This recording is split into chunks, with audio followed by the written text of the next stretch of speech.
Perhaps I'm relying too much on my own sort of past experience on the consumer side. I mean, I would say that I think there's a general understanding at a broad level around the sorts of priorities and issues that the ACCC will take on. We've been out there for quite a long time, but beyond that broad level, yes, I would accept that sometimes people might say, why have you why A rather than B, why this issue rather than that issue, and that's probably exacerbated in our case because we're not only looking at communications issues, we're looking at food or issues in energy or environmental claims or whatever. So we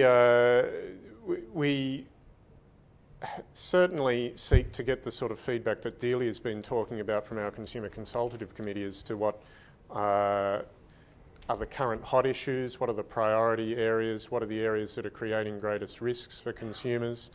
There's possibly more scope for doing that through those sorts of committees and getting more, if you like, up-to-date information about some of the matters that are out there. I mean, if I could give an example on that, recently we saw some media coverage around the alleged mis-selling of mobile phone contracts in Indigenous communities.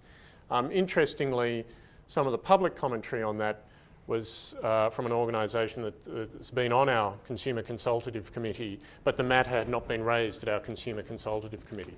That's not a criticism of that organisation, but it's certainly led me to say, what was the disconnect that meant that this issue may have been known to this consumer organisation that was on our committee, but it was not brought to the ACCC's attention. And I think that's, we're currently considering what sort of happened that led to that disjuncture and how we can get in there faster next time and ensure that information is brought to us. Just one final comment very quickly on your comment about whether you go to court or whether it's an undertaking. I would say that the new consumer law reforms, I think, will also help us in some ways to explain why we've taken certain options if it's in the enforcement area. The broader range of penalties that we have available to us once those reforms are through, the unfair contract terms provisions, a greater ability to take representative actions on behalf of multiple consumers through the courts. I think some of those fixes will help us to overcome some of the problems at the moment where people go, well, why didn't you take that to court? Why did you only go after an undertaking? So I think those consumer law reforms, for those who are interested in and trying to support them, are certainly very important from the ACCC's perspective. They're not through the Parliament yet, so don't dot your I's or cross your T's just yet. We want to see them come into play. We're keen to use those powers when we get them. So Delia, you referred to what you saw as a bit of a stereotype where consumer groups sometimes see regulators or government officials as being remote and absent and things like that, when you put it that your experience is otherwise and that you see us as essentially working on the same agenda. In fact, you intriguingly went on to speak about this notion of respect and developing a relationship of that sort. I'd wonder if you could just unpack that a little bit and tell us what some of the elements might be, and then just to put it into action, who needs to do what, how and when? Okay, it's a short one. Well, let me start about what I think the public sector needs to do in relation to better understanding the consumer sector.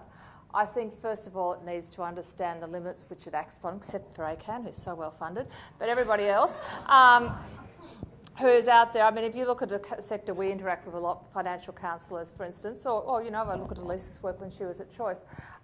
You've got a lot of people working long hours without sufficient resources to just even get through the day-to-day job. So if I take financial counsellors, their number one focus has to be the casework they're doing with the people who are coming to see them in financial hardship.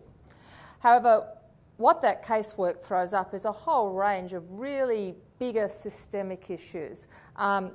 It will be issues around debt collection, it will be issues around poor sales practices, pressure sales,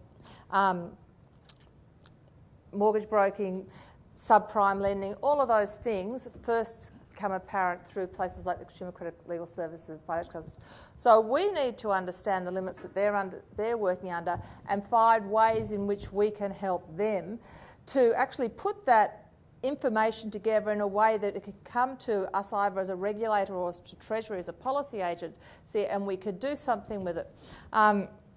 And that, I mean, one way you can do that, for instance, one of the things we do through CAP is we have a small research budget, and that budget will sometimes go to a consumer group to actually employ someone who can go around the country and get those files out and build the case. And there's one of my favourite anecdotes at any of these conferences like this one I've heard over the years was actually a Reserve Bank economist, a senior soul, who stood up there one day and said that when he was at university he was taught that the plural of anecdote was in fact data, which I quite liked. And I see Robert down there who's going to talk about evidence-based policy this afternoon. And I think another thing that we can do is understand that even then, the consumer groups will see a picture, but they won't have all of the stats. It has helped them to work other ways to present cases. There's a range of interesting work that's being done at the moment, both in the financial service sector and others, recognising that sometimes you're just not going to have those raw stats that are required for regulatory impact statements. And so doing work that looks at other ways in which you can prove cases. So if I think in the context which we're currently working in, and this is work we're doing to feed back into consumer sector and other groups who have an interest in making a case, it's about, well, what are the objective hallmarks of detriment? If in fact you can't establish the statistics to show that this much harm has happened with this many dollars, what do we know causes detriment? What are those objective things around poor disclosure, a whole range of things like that, misunderstanding, so that you can help people find other ways to build the case when that data isn't there. So I think that's just some small examples of things that we can do in terms of assisting the... Oh, and I think the other thing too, while I'm on a roll, is we all constantly consult with the consumer sector, and again, exception of ACCAN, who I see has already got all these reports out in 2 months, I'm so impressed, is just helping people to make feedback. So for instance, ASIC produces numerous consultation papers which are lengthy and complex and technical. Things like calling in consumer groups, giving them a briefing on it, outlining the issues, outlining the controversy, getting their input verbally, so that they have a chance to have a voice in a way that doesn't overly strain resources.